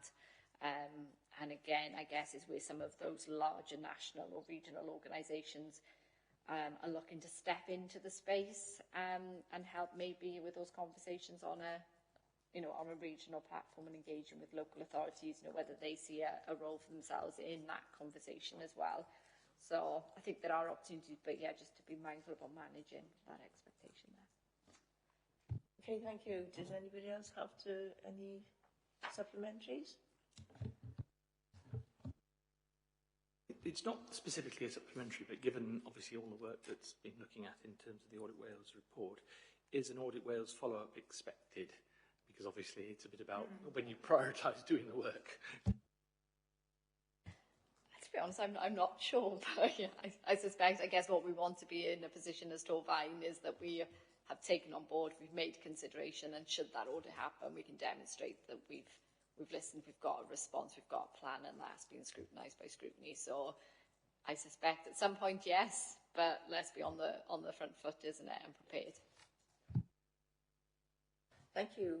That comes to the end of our questioning. But I'd like to invite you, Beth and Emma, to give a summary of what you've heard today and make any comments before we continue our meeting with recommendations. Yeah, I think for me, I think it's been a very healthy debate. You know, essentially this is recognition from the audit report that the social enterprise sector is one that does exist, that can offer a valuable service in terms of that social and economic and environmental benefits that go beyond just income generation. We do have social enterprises in Torfaen, you know, and what do we need to be doing to ensure they're supported and they're sustainable? Our opportunities to grow that is impacted in part by resource, which we've mentioned. So, you know, going forward, I think it's the points we've made around the action plan being deliverable, being realistic with the right amount of ambition attached to it. And then your rolling scrutiny going forward in terms of you know, performance measuring that to see, you know, what impact are we making, and are we doing it in the right places. So yeah, just thank you for your questioning, and yeah, welcome your thoughts in terms of the checklist at the back and, you know, the direction of travel really going forward. Thank you. Emma, do you want to come in now?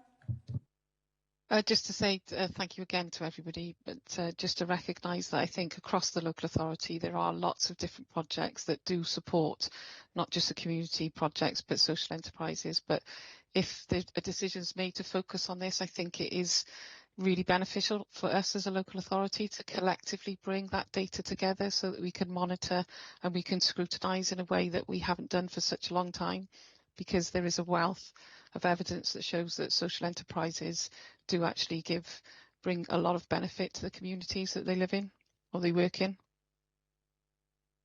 Well, on behalf of myself and the committee, thank you both for your attendance this morning. We hope we haven't sort of given you too much questions, but it's been a really good exercise, and we thank you both for giving it your time. So now you're free to escape and have a cup of tea if you want to, when we make our deliberations. Thank you all. Thank you both very much. Thank you. Thank you.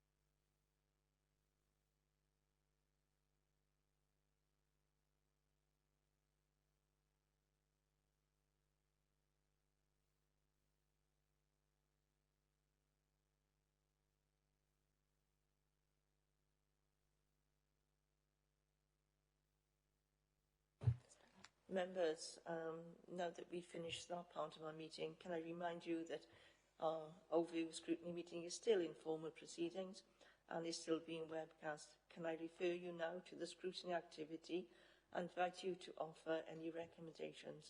Before we do, I'm going to hand you over to Rebecca, who will formulate the recommendations with members.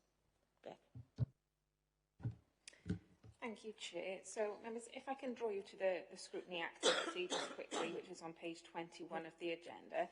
So, in addressing the key question on how the local authority currently works with social enterprises to maximise their impact and improve services for our residents and communities, as a committee, you've been asked to consider the findings of the December 2022 National Study by Audit Wales, titled A Missed Opportunity, and the checklist where the council is could address and would struggle to address certain aspects of that checklist.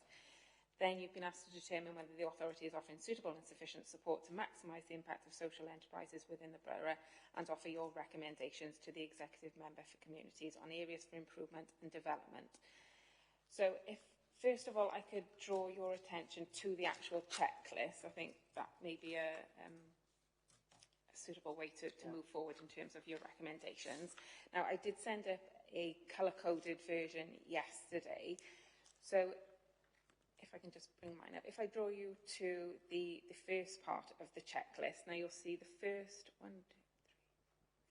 6 there are possible actions that they've suggested could be made explicit within the community wellbeing strategy. So those are with regards to having an agreed vision on how we will work with social enterprises, how that vision is shared, etc. So those are all sort of findings that you've had in responses to questions that you've asked today. So are you happy that those first 6 actions there, as they've suggested, be made explicit within the community wellbeing strategy? I would recommend that. Everybody in favour, or anybody Yeah. want to come in? Yeah. Okay. Thank you. So then you'll see the next three. So from the vision has been developed in discussion, those three are already being actioned. Yeah. So then if you move on to the next two that start, we have designated a corporate lead for social enterprises.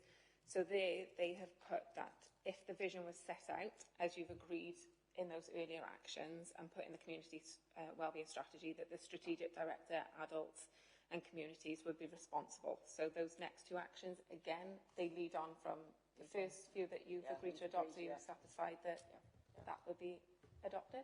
I think, does anyone have any else to think? But I think they need to be adopted. Yeah. Sorry, Lucy. We'll have to retract a minute.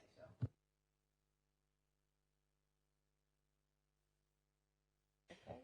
So then if we move on to the next action in that checklist, which was colour-coded red in the vision I sent yesterday, where it says we have mapped out the social enterprises in our authority area. Now, members, I'm sure you would have put in general recommendations that is a key theme that's come out of your discussions today. So would it has to be. Yeah. It has to be. Don't you agree? Yeah, so it seems to me to be the basis of everything. We need that information to then move on and do anything else with social enterprises. Yeah. Anybody else have an opinion on that? Or are you happy that that's included? Okay. If I just go into some more detail, Chair, on points that you made in those discussions. So, firstly, there was the issue around the number of social enterprises and the sectors that they work in, and Bethan did mention they could be cross-referenced with TVA members, and Councillor Williams, I believe you made reference to the data from Compass, etc. So pulling together all that data so you'll have a clearer idea in terms of numbers and the sectors they're working in. And then moving on, I think, to a point that Councillor Clarkson had made in a response to that, Bethan did come in and say about the mapping of social enterprises. There is the Connect platform, and also there's a system within the business team and the business engagement activity. They said there's a system there, and they're looking to develop functionality in that so that when businesses are registering with those, they could also take that information as to whether they're a social enterprise on there. So if I put all that together in one recommendation in terms of that mapping one, is that okay with members? Yeah. Right, following that one then, you'll see the next three actions on the checklist with regards to funding. They said that those couldn't be delivered. So are you, obviously not satisfied, but are you, appreciating of the fact that those would be difficult for them to achieve at this point in time? I think the point that Bethan made, which was actually to sort of map out the different funding and, I think the key point for us was making sure that there's not duplication of effort, and I think therefore mapping out of funding to understand how it's aligned and that duplication is avoided is perhaps the summary of, does that make sense? Yeah. Anybody else have any comment? Rose, do you want to come in? Yeah, yes, please, Chair. I think also if it's not a dedicated fund resource from the council, I think there's opportunities to direct and signpost Fund Finder. TVA have this facility, but there's a lot of social enterprises that don't have access to TVA or that facility. So, might want a dedicated resource, but if we can't supply that, we can actually direct to proper funds and grants. David, can come back in? Just to say that, Torvine do provide sort of grant information if you kind of sign up to it, because I get this every week.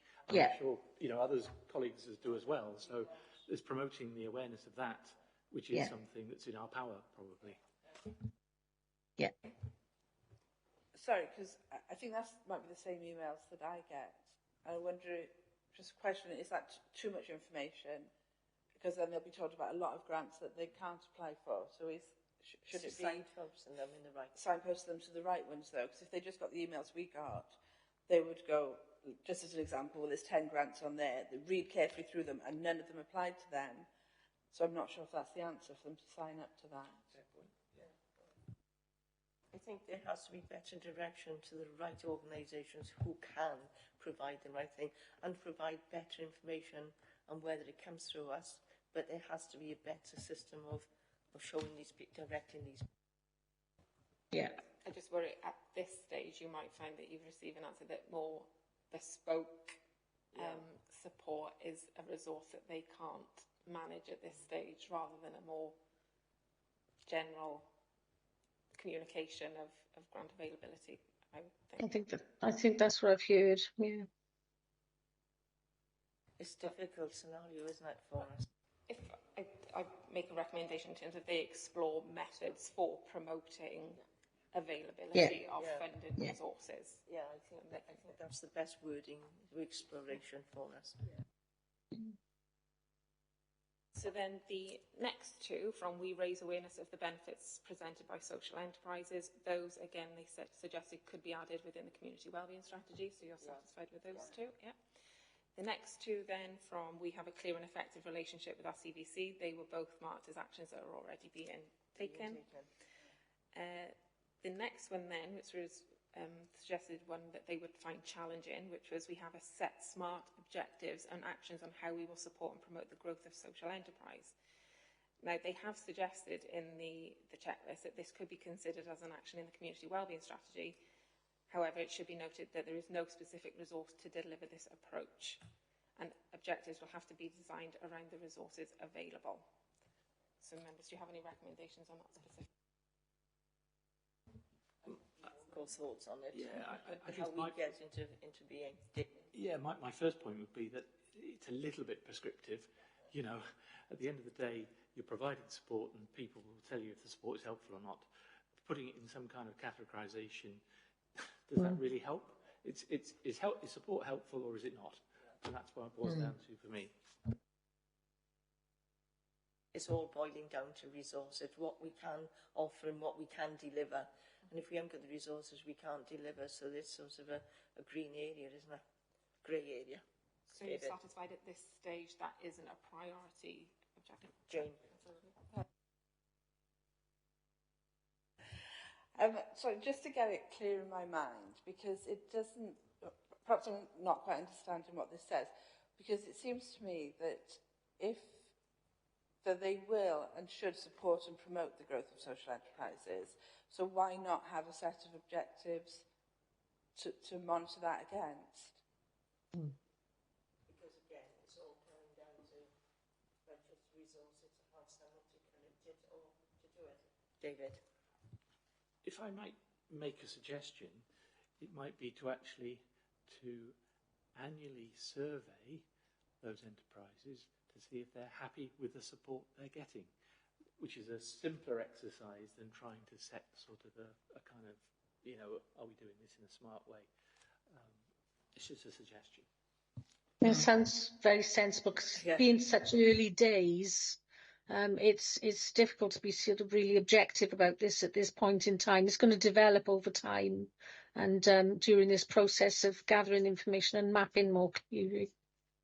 I suppose if we take on board this suggestion, it will give us a better view and a better handle on what's happening, and see how progression has been made. So if you're all in favour, I would ask that this is, you know, Bex takes this on board and makes a recommendation. Everyone happy? Are you okay with that suggestion, Councillor Watkins? You all happy with the suggestion? Yeah. Okay. Thank you. Jane, it's not. Sorry, Jane. Beg pardon. I think Councillor Williams' suggestion is a good one. I wanted to strike a balance, because to make sure when they say that social enterprise is important, that we see that they're taking it seriously, and we don't get to a point in 2 or 3 years' time where nothing's moved forward, nothing's helped, or we have but we don't want the duplication or whatever. So no, I think an annual check with the social enterprises would be, and especially as Councillor Clarkson says, this is new, it is new, so we want to encourage it. It's a learning curve, this one. It's just starting off, and we need to get the basics right so we can see the improvement and how we are helping. these organisations, put them in the right direction. So it's a learning curve. It's a beginning, new start, isn't it? Okay. So, sorry, can I just come in there? Yeah. Are we saying we want an annual one, literally every year, or a one-off one for our next scrutiny, so that we can get some idea? Because I'm not sure how sustainable an annual one would be, to be honest. I think that's a really good point, Councillor Williams, and I think that may be a more suitable course of action based on the fact of their resources issue. I think they may warrant that instead. And that neatly ties on to the next two, actually, which are around the staff and the resources for this. And they've said that that is challenging. And obviously, you have an appreciation of budgets at the moment, so that is not something I don't think that they can provide dedicated resources. Sorry, Councillor Clarkson, you've got your hand up. Sorry, Linda. Yeah, it's I'll come in at the end if that's okay. It's about scrutiny and how we can sort of possibly be a little bit more helpful and effective. No problem, thank you. So those ones in terms of staffing, Councillor Watkins, yeah. So can I just check, obviously I didn't give you a chance to say what you think the recommendations should be, but are they saying that they do have resources in commissioning and foundational business support? No, it says whilst the council has resources. Yes, there are no specific social enterprise support resources, is what they're saying. I know. So they're saying whilst they're saying that we do have resources in commissioning and foundational business support, so do we feel that that's enough? Those areas will give it enough support overall. So we're not asking for any more. We're happy to not ask for any more specific resources. I think we'll find that out as we move along, don't we? I think the important bit is actually that any data on social enterprises that's picked up through foundational business support should be fed into mapping out our social enterprises, because that was one of the things we talked about, wasn't it? Yes. Yeah. Rose, do you want to come in, please? Yeah, I think it was mentioned a couple of times during the discussion on the commissioning criteria that it wasn't an easy route for social enterprises and it could be made easier. I don't know whether that comes into this part. I did make that. I just listed the recommendations rather than go through the suggested colour-coded thing that I've done. And I've got the criteria needs a revamp to make it easier for social enterprises to apply the commissioning and procurement. And the other point that I wrote down was that what Anne said, that they could do with better links to business. I don't know whether I'm jumping out of sync here with the list, but surely that's a part the council can play in supplying business links to TVA so that they've got the better links. Council has links with business, so why don't we include TVA in that invitation? And I think that's the sole important, the linking up, because knowing where to point people to for their help. It's all about better communication and better linking up and better identification, isn't it? So if we could all link it up, it would be much better service. Anybody else want to come in? Linda, do you want to come back in? If I can just come in on that point as well. Business Wales also has some role there that officers could obviously link into much more easily. Two of my local social enterprises that are set up recently have gone through Business Wales, and they've got grant funding and a lot of business support to put their sustainable model together from that direction. So it doesn't necessarily all have to come from within the borough. You know, there are organisations that Welsh Government are sort of funding that can be very helpful in this. And that's in experience from on the ground. So it's that wider linking as well, isn't it? Okay. Anybody else want to come in before we go back to Bex for finally? Okay. Okay, so moving on from those, you'll see there's quite a list then of ones that the council are already doing. But if I just pause quickly on the 10 down, it says we provide training to support social enterprises. Now, it says it does that, but it says in the absence of grant funding, the council does not have available resources to commission specialist social enterprise training. But not as a recommendation, but as an action point, I did note that they would get some further information to you in regards to that training. They thought it was just for social care providers, but you need that information. So I'll pop that then as an action point rather than a recommendation. As an action point, yeah. Then the following two are again actions that they already conduct. Then we regularly report on our social enterprise fund into scrutiny, etc. So that there it says once the approved sections of the checklist have been adopted, this will be a performance item available for selection by scrutiny. And Councillor Clarkson, I believe you wanted to come in on that point on scrutiny? Yeah, it's annual scrutiny of this. With it being new again, front end, wondering whether a members' seminar so that other members could feed into the conversation, and we could provide a 6-monthly scrutiny by facilitating that. As one of the recommendations that a members' seminar also be held to widen out the conversation. This is such a broad area of what we actually see at the moment as social enterprises. I'm sure that there could be some valuable comments coming from that direction. Don't know how everyone else feels. Yeah, we talked about this before the meeting. So yes, a suggestion that we have a seminar. Thank you, Councillor Clarkson. And obviously, just to remind members as well, you'll be making recommendations today, and those will receive responses. But then again, in 6 to 8 months, you'll receive updates on the recommendations that you're making today. So again, you'll be receiving an update in that format as well. Yeah. Okay.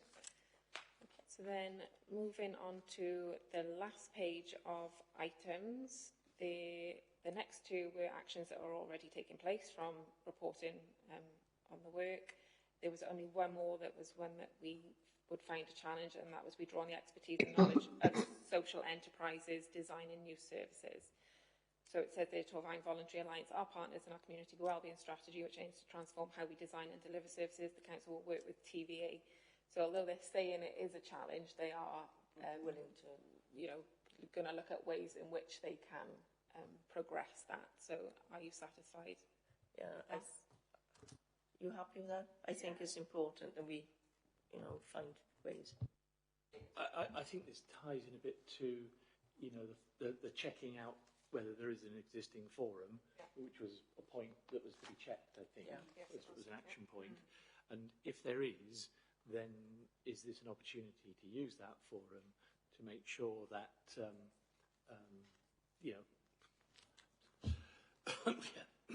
any considerations about new services are taken to that forum. Sorry. Yeah, it's a communication thing again, isn't it? It's all about communications. That's what was coming back to this morning, isn't it? Communications. Thank you, members. So I've noted all your recommendations there in terms of the checklist and sections for adoption. If I just go quickly then to just some general recommendations, but which you've covered on within this checklist again, there was with regards to the greater promotion and advocacy of social enterprises. And I think, Councillor Clarkson, you just read that about working with existing businesses, and Anne's comment about using businesses more to achieve their social aims. Also, again, there was Councillor Williams' point on partnership working, so potentially with Brynavan, Melyn, and the colleges. So I think those are already placed up. And then there was the great big one on mapping. In terms of action points then, as we've mentioned, there was the one on the training opportunities and how widespread that goes. And there was the one on the social care day opportunities figures. You want those numbers as well.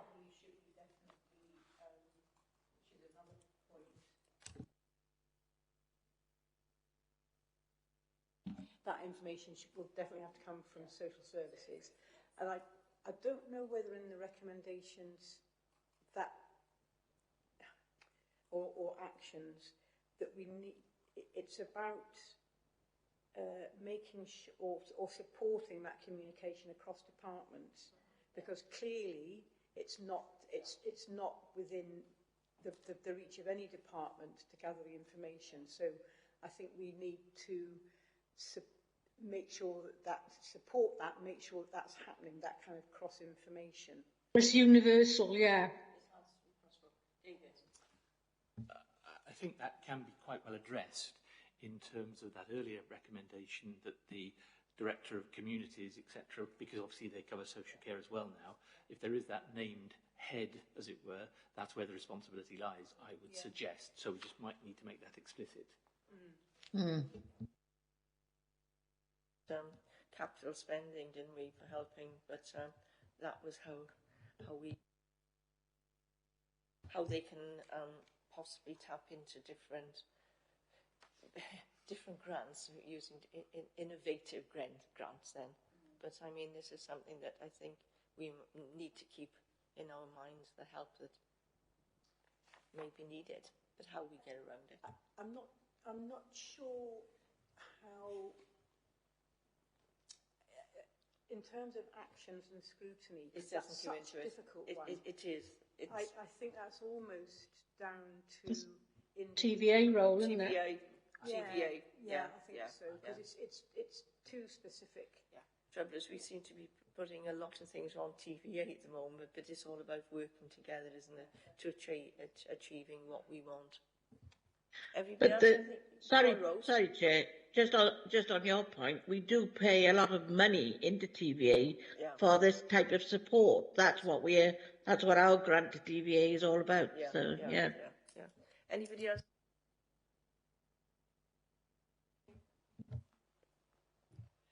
Did we want to have and I'm going to sort of throw this question out, did we want to have a recommendation asking them to look at identifying areas of best practice elsewhere? Because I think if they could do that, I think that would be very beneficial. Yeah, and working with other local authorities as well.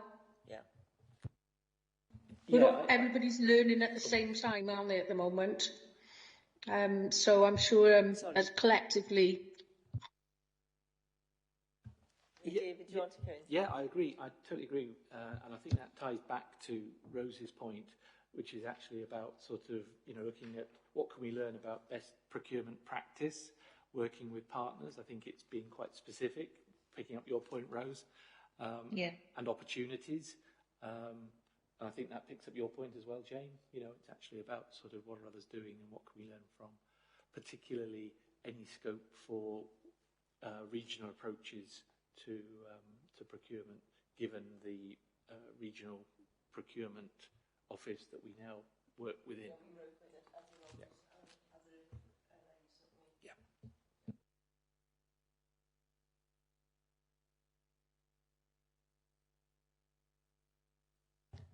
I think that concludes our recommendations. Consideration now for our item for the next meeting is agenda item 6. Can you remind us and take us through the next item, Bex? Yeah, certainly, Chair, thank you. So if this is the item where, as a committee, you will review your work basket and determine your item for your next scrutiny meeting. So as you will recall, during the visioning exercise, you selected integrated re-ablement for the 9th of November meeting. As it stands, there were no additional items from audit referrals, but there was rapid rehousing that's been put on the executive forward plan, but you did refer a number of housing items for seminars. So are you happy to still take integrated re-ablement as your next item? Yep. We all agreed? Rose, Linda? Okay. Yeah.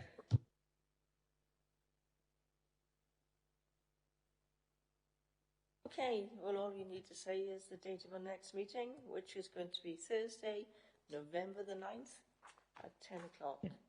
So thanks, everyone, for your attendance, both online and here in person. And for all your contributions. It's been a really healthy meeting. And now I'm going to close the meeting and you can all go off for your lunch. Thank you. Bye. Bye. Thank you, everyone.